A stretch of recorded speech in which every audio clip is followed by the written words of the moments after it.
Hi guys, सभी लोगों को राम राम। वीडियो में आगे बढ़ने से पहले चैनल को सब्सक्राइब कर लीजिए, वीडियो को लाइक कर दीजिए और कमेंट सेक्शन में हमें बताइए कि आप कहां से ये वीडियो देख रहे हैं। और हाँ, जब आप कमेंट कर रहे होंगे तो आप उसको स्लाइड करते ही आपके सामने आएगा हाइप का ऑप्शन।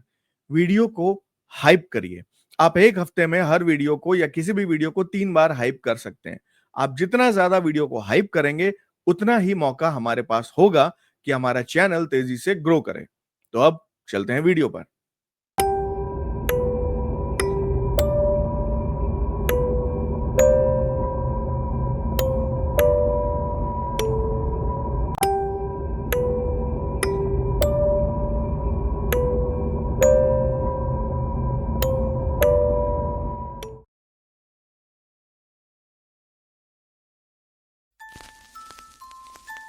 तो मैं यहां से जल्दी निकल गया, बहुत जल्दी।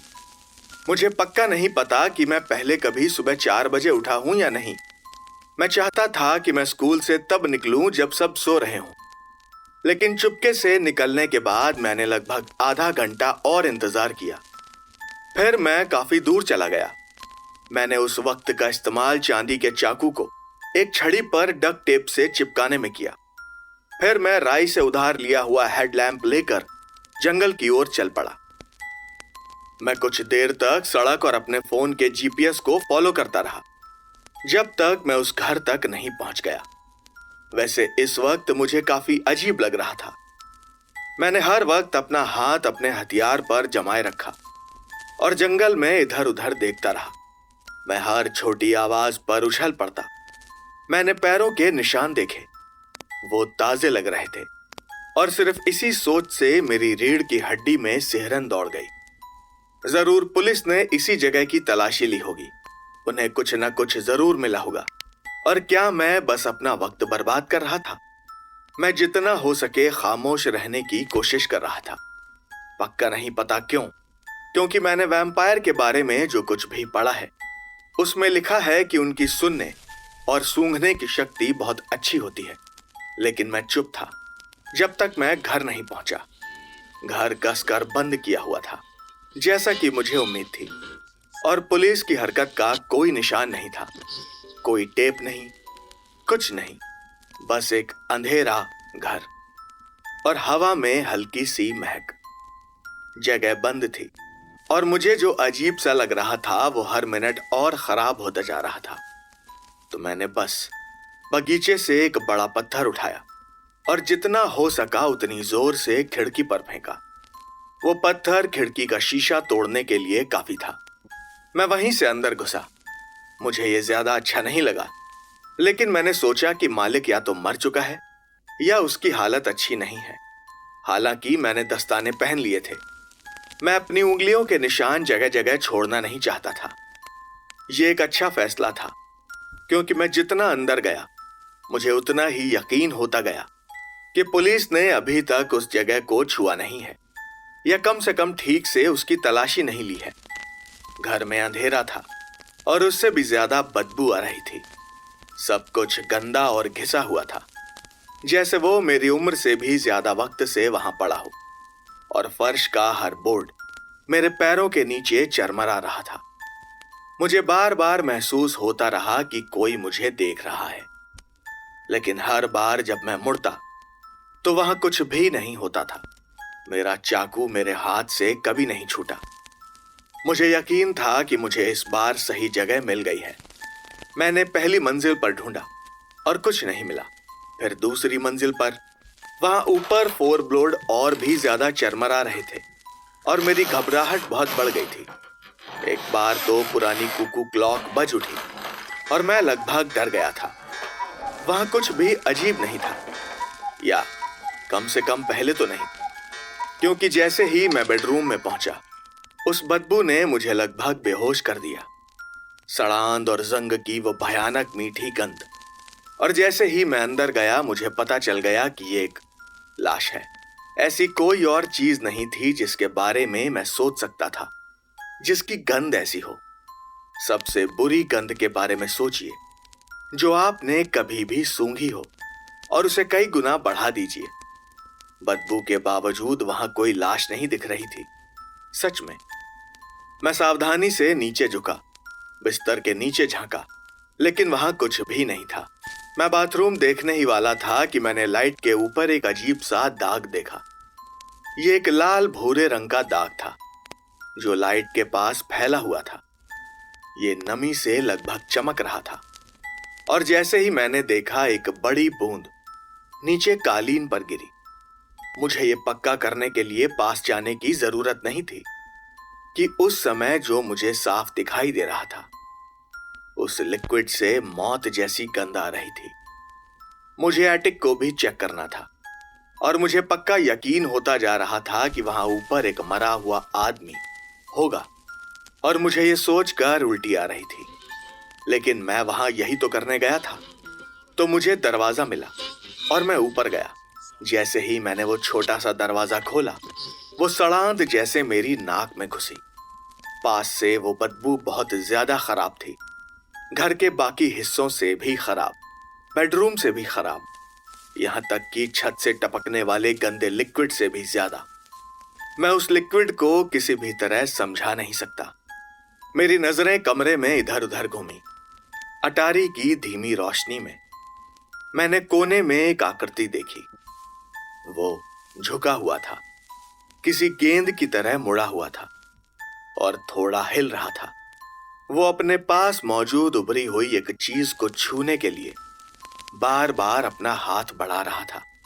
एक ऐसी चीज जिसके बारे में मुझे जल्दी ही एहसास हो गया था कि वो बहुत ज्यादा शांत और इंसान से मिलती जुलती थी। अगर उस चीज ने मुझे और रोशनी को देखा भी था तब भी कोई रिएक्शन नहीं दिया था। जब मैं वहां खड़ा था, कमरे की शांति में मुझे एक लड़की के रोने की आवाज सुनाई दी। ये इतनी धीमी थी, ये इतनी धीमी थी, इतनी धीमी कि मैंने इसे नीचे के फ्लोर से सुना ही नहीं था। इसी बात ने मुझे आगे बढ़ने पर मजबूर किया। क्या होता अगर वो एला होती? शायद मैं वक्त पर पहुंच गया होता।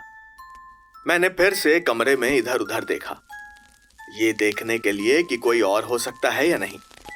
मुझे अब भी नहीं पता था कि वो कौन था, और अगर वो वैम्पायर नहीं था तो मैं हैरान होना नहीं चाहता था।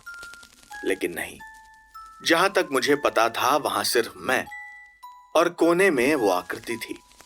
मुझे आगे बढ़ना ही था। मैंने हिलने की कोशिश की, लेकिन इससे पहले कि मैं हिल पाता, अंधेरे में एक कांपती हुई आवाज मेरे कानों से टकराई। तुम? आवाज लड़खड़ा गई। तुम्हें चले जाना चाहिए। खुशी से मुझे एहसास हुआ कि मैं उस आवाज को पहचानता हूं। वो एला जोन्स थी।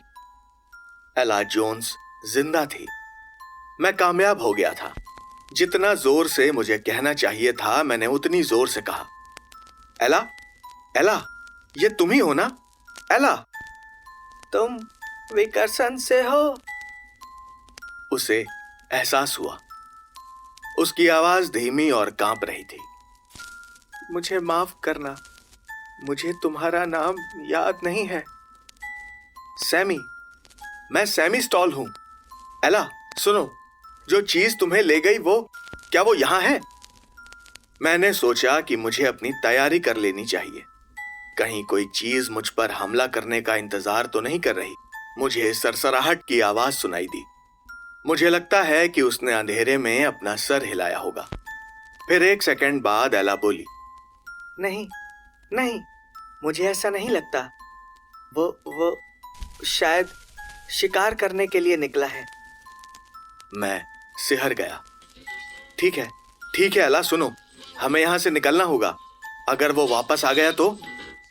जाहिर है मुझे उसे मारना था, लेकिन मेरे लिए एला की सेफ्टी ज्यादा जरूरी थी। इसीलिए मुझे पहले उसे सेफ जगह पर पहुंचाना था। चलो, बस चलते हैं। और फिर? नहीं, मैं थोड़ा चौंक गया। एला, नहीं, उसने फिर कहा, मैं नहीं कर सकती। सब ठीक हो जाएगा एला, मैं उसे मार दूंगा, लेकिन पहले मुझे तुम्हें सही जगह पर पहुंचाना होगा। प्लीज मेरे साथ चलो। जैसे ही मैं उसकी ओर बढ़ा, मैंने देखा कि वो जोर से अपना सर हिला रही थी। वो अभी भी मेरी तरफ मुंह नहीं कर रही थी। मुझे इस बात का थोड़ा बुरा लगा। उसने कहा, मैं अब वापस नहीं जा सकती, अब बहुत देर हो चुकी है। ऐसा मत कहो एला। मुझे लगा जैसे मैं गिड़गिड़ा रहा हूं। वो एहसास और बुरा होता जा रहा था। मुझे लगा कि एला को ठीक से देखने के लिए मुझे उसके और करीब जाना होगा। वो एहसास, वो अंदाजा, मैं गलत था। मैं हमेशा गलत होता हूं, हमेशा बेवकूफ। मैं इस बार भी गलत था। उसने फिर कहा, तुम्हें जाना होगा, प्लीज सैमी, चले जाओ। मैं तुम्हें छोड़कर नहीं जा रहा हूं एला, तुम बस मेरे साथ चलो। वो मेरी ओर मुड़ी। मैं आगे बढ़ा और मैंने उसे देखा। मैंने उसका चेहरा देखा। एला खून से लथपथ थी। उसके पूरे चेहरे पर, गर्दन पर, यहां तक कि उसके चेहरे से भी खून टपक रहा था। उसकी स्किन लगभग ट्रांसपेरेंट लग रही थी, हालांकि उसमें से कुछ लाइट की वजह से भी हो सकता था। और उसके बाल जैसे गुच्छों में लटके हुए थे। उसने धुंधली आंखों से मेरी तरफ देखा, जो जंग जैसे रंग की लग रही थी। वो बहुत शांत थी। मैंने धीरे से कहा, मैं समय पर नहीं पहुंच पाया। एला मर चुकी थी। वैम्पायर। उसने उसे अपने जैसा ही बना दिया था, उसे बदल दिया था। मैंने उससे पूछा कि क्या हुआ। उसने कंधे उचकाए। मुझे नहीं पता, मैं तो अभी उठी और सब कुछ लाल था और मुझे बहुत प्यास लगी थी, तो मैंने ये आदमी वो। तभी मैंने उसके बगल में पड़ी एक आकृति को देखा। उसकी गर्दन फटी हुई थी और हाथ पैर इधर उधर बिखरे हुए थे। वो एक अधेड़ उम्र का आदमी था, जो सूखे खून से सना हुआ था। वो साफ तौर पर मर चुका था। एला, क्या तुमने? एला ने कांपते हुए सर हिलाया। मैं ऐसा नहीं करना चाहती थी। मुझे नहीं लगता कि वो उसका भी ऐसा मतलब था। वो नॉस्फेरातु। मैंने इस शब्द को पहचान लिया था। मैंने इसके बारे में किताबों में पढ़ा था। मुझे पूरा यकीन था कि इसका मतलब वैम्पायर है। मुझे नहीं लगता कि वो मुझे ऐसा बनाना चाहता था। मैं मरने वाली थी, लेकिन उसने कहा कि वो मेरा ख्याल रखेगा। उसने नाक सिकोड़ी, उस आदमी को घूरते हुए जिसे उसने मारा था। उसने कहा कि मैं घर नहीं जा सकती, वरना मैं किसी को चोट पहुंचा दूंगी। और ये सच है। मैं कुछ नहीं कह सका। मैं ये भी नहीं कह सका कि वो गलत थी, क्योंकि वो गलत नहीं थी। वो एक मॉन्स्टर थी, एक खतरा थी। और अभी कुछ वक्त पहले वो भी मेरी तरह ही एक इंसान थी। वो भी एक विक्टिम थी। मैं मॉन्स्टर्स का शिकार करता हूं, लेकिन मैं उसे मारना नहीं चाहता था। मैं तुम्हें चोट पहुंचाना चाहती हूं। तुमसे बहुत अच्छी खुशबू आती है और मैं तुम्हें, तुम्हारा खून। लेकिन मैं मॉन्स्टर नहीं बनना चाहती। मैं तुम्हें मारना नहीं चाहती। तुम तो मेरी मदद करने आए हो। मैं किसी को मारना नहीं चाहती। एक सेकंड के लिए मैं बस यही सोच पाया कि एला प्लीज ऐसा मत करो, लेकिन मुझे नहीं लगा कि मैं ऐसा कह पाऊंगा।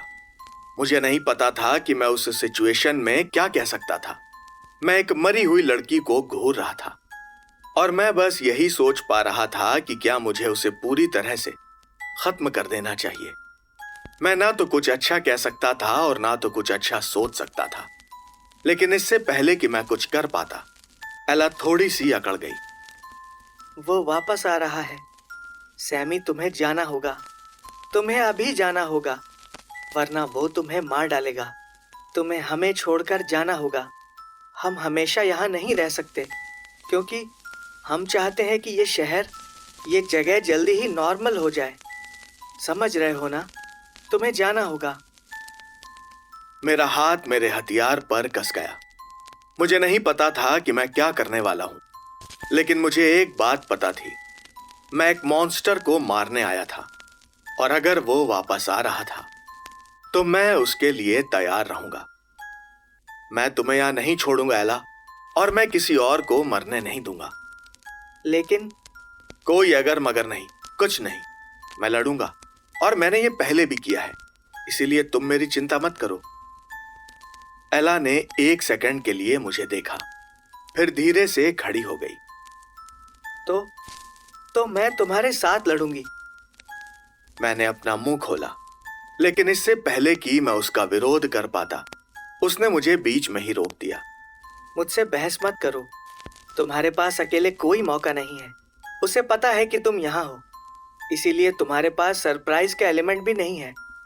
और ठीक है एला, मुझे एहसास हुआ कि खुद एक वैम्पायर होने के नाते, सॉरी, नॉसफेरातु होने के नाते, वो शायद खुद को अच्छे से संभाल लेगी। बस एला, मुझ पर एक एहसान कर दो। हाँ, कहो। मैंने हाथ बढ़ाकर अपना हथियार उसकी स्किन से छुआ दिया। वो चीखी और मैंने हवा में मुट्ठी बांध ली और उछल गया। वाह, ये काम करता है। सॉरी एला।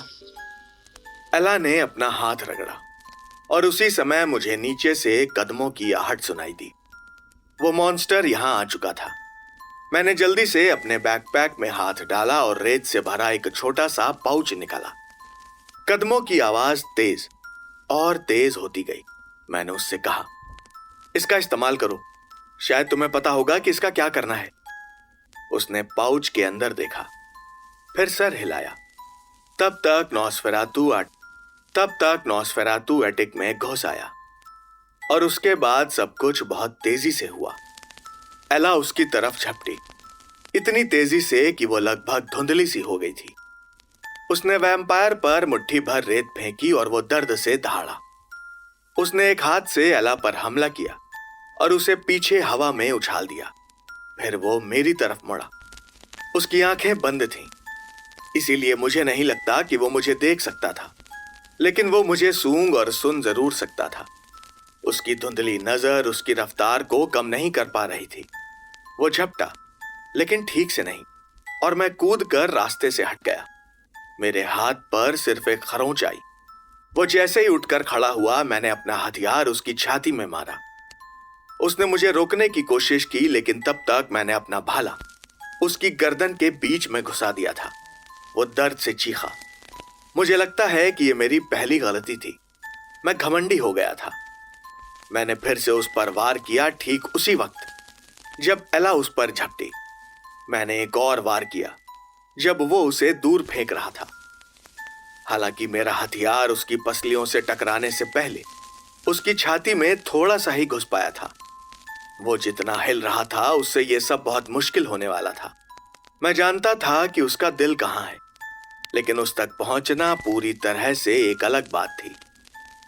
एला चिल्लाई। वो बाल बाल बची थी जब वैम्पायर ने उसे पकड़ने की कोशिश की। अपनी पहली 2 जीत के बाद मैंने तीसरी बार वार किया, लेकिन इस बार उसके हाथ ने बीच में ही मुझे रोक लिया।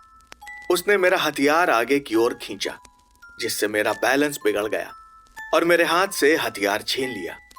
चांदी के उसकी स्किन को छूने पर जो दर्द भरी फुफकार मुझे सुनाई दी, उसके बावजूद उस कमीने ने मुझे नहीं छोड़ा, बल्कि उस हथियार को एला की तरफ ऐसे फेंका जैसे वो कोई भाला हो, और वो खुद घूमकर मेरी तरफ आ गया। मैं उसके हमला करने के पैटर्न को समझ चुका था और शायद इसी वजह से मेरी जान बच गई, क्योंकि उसके पंजों ने मेरी गर्दन को बस कुछ इंचों से मिस किया था। वो उतना तेज नहीं था जितना मैंने सोचा था, लेकिन फिर भी वो तेज था और मैंने खुद को संघर्ष करते हुए पाया, क्योंकि वो राक्षस एला और मुझे दोनों को संभाल रहा था। अब तक उसकी नजर साफ तौर पर ठीक हो गई थी, क्योंकि वो बहुत तेजी से भाग रहा था और उसकी धुंधली लाल आंखें पूरी तरह खुली हुई थीं और हम दोनों के बीच जैसे point A to point B घूम रही थी। एला फिर झपटी। इस बार उसके पैरों पर निशाना साधा गया। जैसे ही वो दोनों जमीन पर गिरे, मैंने अपना हेयर स्प्रे और लाइटर ढूंढने की कोशिश की। मुझे पता था ये रिस्की है। अगर मैं सावधान नहीं रहा तो एला और मॉन्स्टर दोनों जल जाते और घर में आग भी लग सकती थी, लेकिन ये उस हरामजादे का ध्यान भटकाने का एक असरदार तरीका लगा मुझे। लेकिन मुझे समझ नहीं आ रहा था कि मेरा दूसरा हथियार कहां गया। मेरे अपने हाथों को निशाना मिल गया, और मैंने कैन को जोर से हिलाया। ठीक उसी वक्त जब मॉन्स्टर ने एला को एक तरफ फेंक दिया। मैं आगे बढ़ा, निशाना साधा और लाइटर जला दिया। आग सच में बहुत शानदार थी। उतना ही शानदार ये भी था कि मॉन्स्टर के पीछे सपोर्ट बीम में कितनी जल्दी आग लग गई। हालांकि वो चीज खुद भी ठीक ठाक जल गई थी जब आग ने उस चीज के काले बिखरे बालों को पकड़ लिया और वो किसी क्रिसमस ट्री की तरह जल उठा। हालांकि मुझे ज्यादा अच्छा नहीं लगा क्योंकि वो मूवीज की तरह किसी कागज जैसे नहीं जला। मगर ये कोई मूवी नहीं थी, असल जिंदगी में ऐसा कहां होता होगा। उसके बाल जल रहे थे। राक्षस चीखा और सीधा मेरी ओर झपटा, लेकिन इससे पहले कि वो मुझे चीर पाता, किसी चीज ने मुझे साइड से धक्का दिया जिससे मैं जमीन पर गिर गया और रास्ते से हट गया। आग ने कमरे को रोशन कर दिया जो तेजी से फैल रही थी, और इस रोशनी में मुझे एहसास हुआ कि मुझे किसने मारा था। एला ने मुझे बचाकर धकेल दिया था। आग उस तक भी पहुंची और इस समय मुझे एहसास हो रहा था कि किसी भी चीज को या फिर इंसानी जिस्म को जलाना सच में बहुत बुरा आइडिया था। लेकिन बहुत देर हो चुकी थी और मैं बस एला को चिल्लाकर बता सकता था कि उसके बाल भी आग की लपटों में घिर गए थे। नोच डालो इन्हें एला, जल्दी से। जब मैं चिल्लाया तो उसने मुझे ऐसे देखा जैसे मैं पागल हूं। फिर दांत पीसते हुए उसने अपने जलते हुए बालों को सर से नोचा और ऐसी आवाज निकाली जिसे मैं सिर्फ भयानक ही कह सकता हूं। नॉसफेरातु ने भी ऐसा ही किया, लेकिन उसके बाल काफी जल गए थे। आग उसकी आस्तीन तक फैल गई जिससे वो एक बार फिर चीखा। मैं खांसते हुए अपने पैरों पर खड़ा हुआ। अटारी में धुआं भरने लगा था और मैं सोच रहा था कि कहीं वैम्पायर के मारने से पहले मैं धुएं से ही ना मर जाऊं। वो बदबू भी बहुत बुरी थी, जलते हुए बालों और धुएं का एक घिनौना मिश्रण जिससे मुझे उल्टी आ रही थी। मैंने फिर से अपना बैग टटोला। इस बार होली वाटर वाली गन मेरे हाथ लगी। काश मैंने आग लगने से पहले ये सोचा होता, लेकिन अब पछताने के लिए बहुत देर हो चुकी थी। जैसे ही नॉसफेरातु मेरी ओर मुड़ा, एला को दूर रखते हुए मैंने ट्रिगर खींच दिया और सीधा उस पर होली वाटर की बौछार कर दी। वो जोर से फुफकारा। पानी उसके कपड़ों के अंदर चला गया था और उसकी स्किन जल रही थी, चटक रही थी। उसने जो आवाज निकाली वो पूरे गुस्से की थी। वो फिर से मेरी तरफ झपटा, फिर आखिरी मिनट में घूमा और एला पर हमला किया, इतनी तेजी से कि हम दोनों में से कोई भी रिएक्ट नहीं कर पाया। उसके पंजों ने एला का गला उधेड़ दिया जिससे हड्डी बाहर दिखने लगी। फिर उसने उसे जमीन पर पटक दिया और मेरी तरफ वापस मुड़ गया। मैंने होली वाटर का एक और स्प्रे मारा, लेकिन उससे जलने के बावजूद वो मॉन्स्टर धीमा नहीं हुआ। वो हिला तक नहीं। इसके बजाय वो मुझ पर झपटा और वैसे ही तेजी दिखाई जैसी मैंने पहले देखी थी और मुझे जमीन पर पटक दिया। मैंने वापस अपने पैरों पर खड़ा होने की कोशिश की, लेकिन इससे पहले कि मैं खड़ा हो पाता वो मेरे ऊपर आ गया और मुझे दबा दिया। मैंने उसे धक्का देने की कोशिश की, मगर वो बहुत मजबूत था, बहुत भारी था। मैं अपना बैकपैक नहीं उठा पाया क्योंकि वो तो मेरी पीठ पर था और नीचे दब गया था। मैं अपनी वाटर गन भी नहीं उठा पाया। मैं एला को पास में जमीन पर पड़ा हुआ देख सकता था। उसका सिर लगभग कटा हुआ था और मैं सोच रहा था कि क्या उसने इस बार उसे ठीक से मारा होगा। फिर वैम्पायर के नुकीले दांत मेरे मांस में धंसे हुए थे और मुझे जरा भी हैरानी नहीं हुई। किसी वैम्पायर का काटना, मैं इसकी तुलना बस ऐसे कर सकता हूं कि मुझे नहीं पता, मैंने कभी ड्रग्स नहीं लिए, लेकिन मैं बस यही सोच सकता हूं कि शायद उससे ऐसा ही महसूस होता हो। मेरे सारे ख्याल बस चले गए। मुझे पता था कि मैं खतरे में हूं और मेरा एक हिस्सा भागने के लिए चिल्लाता रहा, लेकिन मैं भाग नहीं सका। मैं हिल नहीं सका और मेरे अंदर का एक हिस्सा तो हिलना भी नहीं चाहता था। अजीब बात है कि मुझे अच्छा लग रहा था, भले ही उस शैतान ने मेरी गर्दन से खून चूस लिया था। मुझे लगा जैसे मैं खुद को मरते हुए देख रहा हूं, लेकिन मुझे इसकी परवाह नहीं थी। मैंने अपने चारों ओर जलती हुई आग को देखा। वो काफी सुंदर थी और मुझे ऐसे नजारे के सामने मरने में कोई दिक्कत नहीं थी। मुझे मरने से बिल्कुल भी दिक्कत नहीं थी। शायद अगर मैं मर गया तो मैं मिया को फिर से देख पाऊंगा। मैंने अपनी आंखें बंद कर ली। दूर से एक धमाके की आवाज आई और एक चीख। मेरी पलकों के सामने तेज रोशनी चमक रही थी। फिर वो वैम्पायर चीखते हुए दूर चला गया और मैं वापस असल दुनिया में आ गया। मैं हाँफ रहा था क्योंकि धुएं से मेरा दम घुट गया था। अब वो मॉन्स्टर मुझसे दूर हो गया था और मुझे समझ नहीं आ रहा था कि ऐसा क्यों हो रहा है, जब तक कि मैंने अपने चारों ओर का मलबा नहीं देखा, जब तक रोशनी मुझ पर नहीं पड़ी और मुझे एहसास हुआ कि ये आग नहीं थी, ये तो शुद्ध दिन की रोशनी थी। क्या छत गिर गई थी? शायद ऐसा ही हुआ होगा। और मैंने उस आकृति को वहीं खड़ा देखा जहां छत हुआ करती थी। एला, वो मरी नहीं थी, वो छत तोड़ कर आई थी। उसने छत को तोड़ दिया था। आग उसके कपड़ों और बचे हुए बालों पर फैल गई थी। जहां जहां सूरज की रोशनी पड़ रही थी वहां वहां उसकी स्किन बुरी तरह जल रही थी, लेकिन उसने खुद को रुकने नहीं दिया। इसके बजाय वो मेरी तरफ दौड़ी। मैंने बोलने की कोशिश की, हिलना चाहा, लेकिन वैम्पायर ने जो कुछ भी मुझे दिया था वो अब भी मेरे सिस्टम में था। मैं बस खांस पाया और तभी एला ने मुझे पकड़ लिया और बिल्डिंग से कूद गई। एक झटका सा लगा और फिर एक और, जब एला ने मुझे घास पर लिटा दिया। वो अब भी जल रही थी, लेकिन मैं नहीं। सूरज मुझे जरा भी नुकसान नहीं कर रहा था। मैं खांसता रहा, फिर घास पर उल्टी कर दी। सैमी, भागो एला, सूरज ये तुम्हें मार देगा। एला उदास होकर मुस्कुराई। उसकी स्किन अब भी उसके जिस्म से छूट रही थी। उसकी मसल्स पूरी तरह काली पड़ गई थी।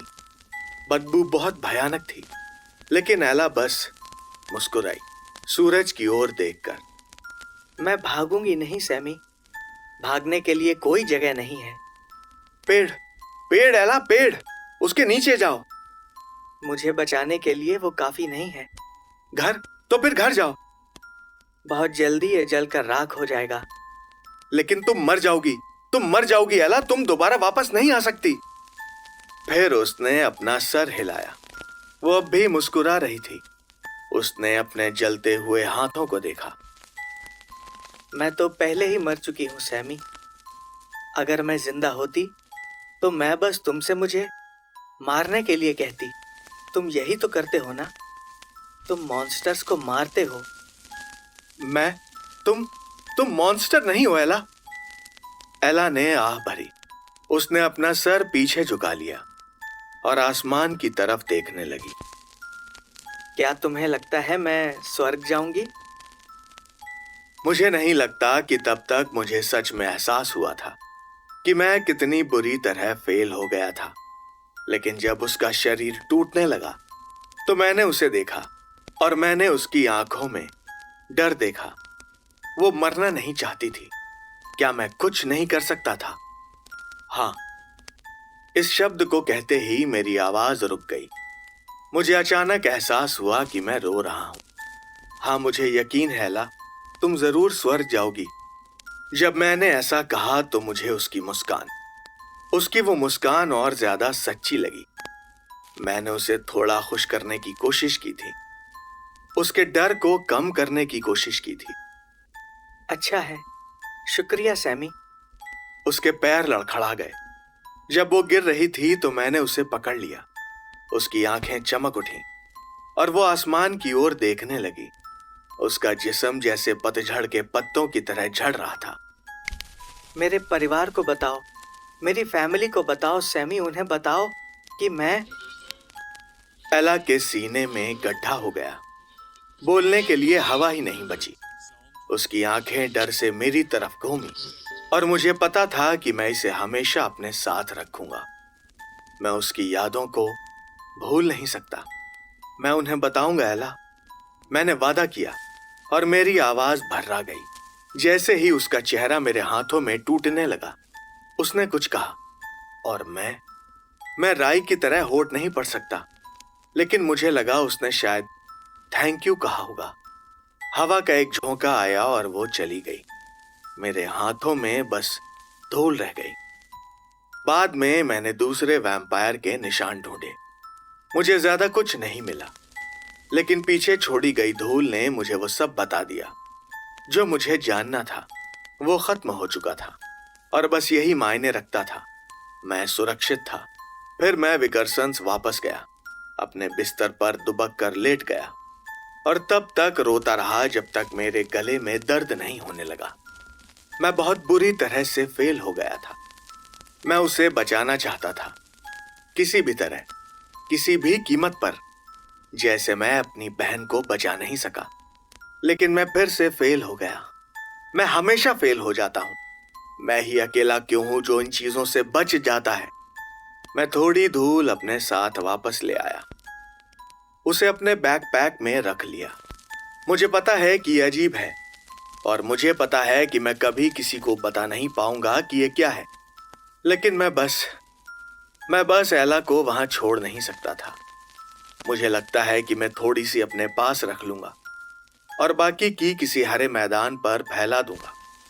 मैंने पहले आसपास पूछा था और पता चला कि वो वहां समय बिताती थी, तो मुझे लगता है ये उसे पसंद आएगा।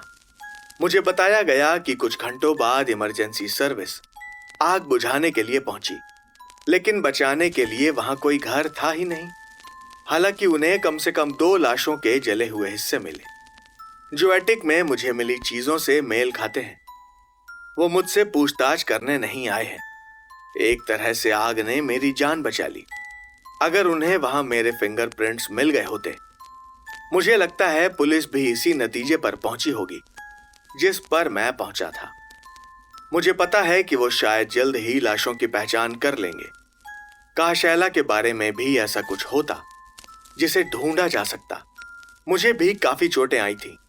कटने, चोट लगने और खरोंच लगने के निशान सब जगह थे। लेकिन स्कूल पहुंचते ही मुझे बहुत बुरी खांसी हो गई। मुझे लगता है धुएं की वजह से, और जल्दी ही ये साफ हो गया कि मुझे डॉक्टर की जरूरत है। लेकिन मैंने लड़कों के टॉयलेट के डस्टबिन में आग लगाकर और फिर यह कहकर अपनी गलती छिपा ली कि मैंने उसका धुआं अंदर ले लिया था। इसके लिए मुझे 1 महीने की जेल हुई, लेकिन कम से कम नर्स ने मेरी जांच तो कर ली।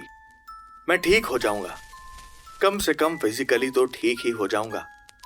मुझे हैरानी है ऐसा क्यों हुआ। मेरा मतलब है इस साल ये मेरा चौथा मॉन्स्टर है और विकर्सन्स क्वारी कोई बहुत बड़ा एरिया नहीं है। इतने सारे मॉन्स्टर एक ही जगह पर होने तो नहीं चाहिए, पर फिर भी मुझे नहीं लगता कि यह आखिरी होगा। इस जगह के बारे में बहुत कुछ है। उन जंगलों में बहुत कुछ ऐसा है जिसे हम जानना नहीं चाहते। खैर, मैंने कुछ दिन क्लास से छुट्टी ली। आज मेरी छुट्टी का आखिरी दिन है। इस बीच मैंने सोचा कि आखिरकार ये सब लिख डालता हूं।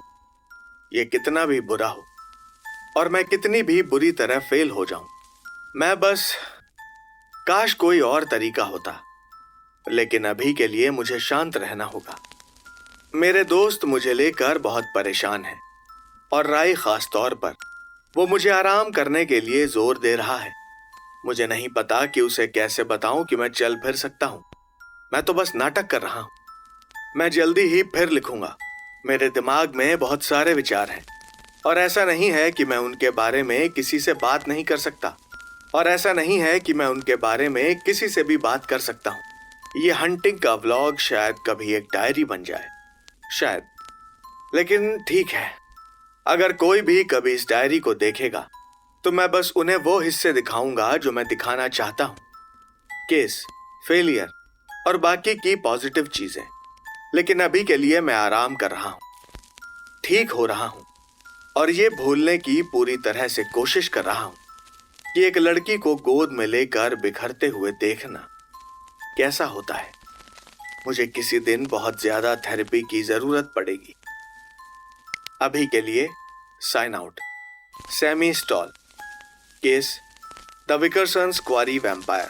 Case condition solved. Monster Nosferatu. कमजोरियां होली वाटर, चांदी, सूरज की रोशनी, ताकत, तेज रफ्तार, अच्छे सेंसेस, असेसमेंट। बहुत सावधान रहें।